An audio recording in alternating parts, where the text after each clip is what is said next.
Today on Hot News, how a group of students crack down on lazy professors. If you want to take makeup advice from a guy, I've got a warning about your mascara.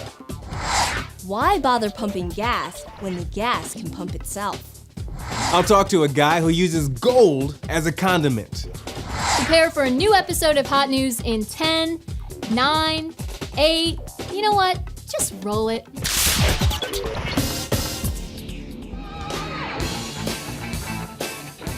A group of student reporters at SUNY New Paltz stopped by professors' office hours 576 times last fall. They found that 1 in 4 times the professor wasn't there. The tenured professors were AWOL more often than the younger assistant professors. In response to the investigation, the school has promised to crack down on lazy professors. Way to go, student reporters. Do you have a favorite mascara? Don't form an unhealthy attachment. That little tube can be an incubator for bacteria.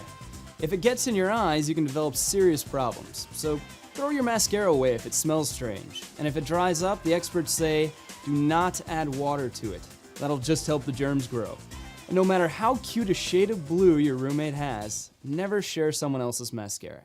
That's just what the germs want. MoneyMatters101.com is giving out a $400 scholarship. All you have to do is write an essay on how the tax system should be changed. Ron Paul fans should be all over this one.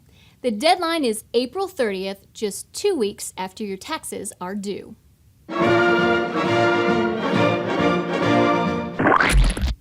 There's nothing cool about paying $3.50 a gallon for gas.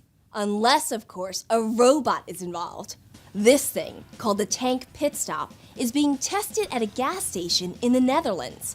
The machine actually identifies the model of car you're driving and consults a database to see exactly how to open your gas cap. It's a pretty nifty trick, but don't expect to see one of these at your local pump anytime soon. Right now, the tank Pitstop costs about $100,000. And now it's time for great moments in spring break history.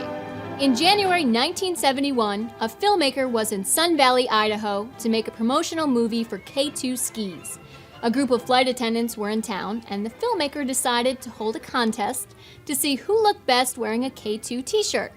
After a few rounds of drinks, it was decided that the ladies would get bonus points if they jumped into the hotel pool before the judging.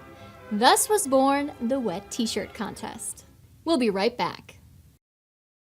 Just to let you know, all the reporters at Hot News wanted to do this next story, but after a grueling rock, paper, scissors showdown, Antonio won. Darn it. When it comes to dessert, Serendipity in New York wrote the book, or at least they wrote a book. Serendipity's home to the most expensive ice cream sundae on the planet, and they've got the plaque from the Guinness World Record folks to prove it.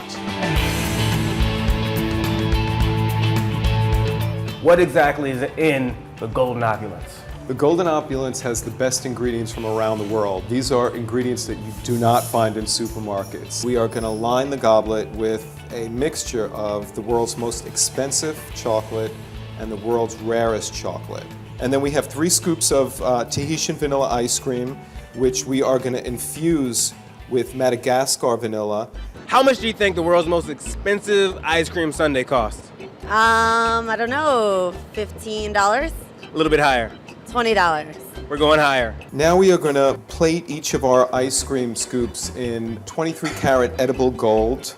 Gold is actually edible? Gold is edible. It doesn't have a flavor, but it does have a texture, and it doesn't hurt eating a little bling, right? How much do you think the world's most expensive ice cream sundae costs? $30. $38.50. I mean, you need to multiply that times like 32. Dark truffles from Germany and white truffles from Denmark. And then we have dragées, which are chocolate-covered almonds, and then they are painted with an edible gold. Have you ever thought about putting gold on maybe some other items? For example, say nachos with cheese, but gold shavings on it. That's a good idea. I mean, I don't know how it'll roll, but I think it could roll pretty nice, Joe. You think so? Just give me a number. 426. You're getting halfway there. The little bowl of caviar sits right on top of the ice cream to keep chilled. When I think about caviar, man, I think about Russia and pregnant fish. With vanilla ice cream, it's really actually pretty good. The Golden Opulence is truly a sundae that Augustus Gloop would kill his own mother for. And it should be, considering it costs $1,000. This right here is 2.5 iPhones worth of sundae. But when it comes to the perfect dessert, money is absolutely no object. I'm not paying for this, right? If you want to see the exciting finale of Antonio's Culinary Odyssey, tune in tomorrow for Sunday Bloody Sunday Part 2. You know what? I bet this is just as good as a $1,000 sundae. I'm so jealous. Bye, everybody. It's just what the germs want.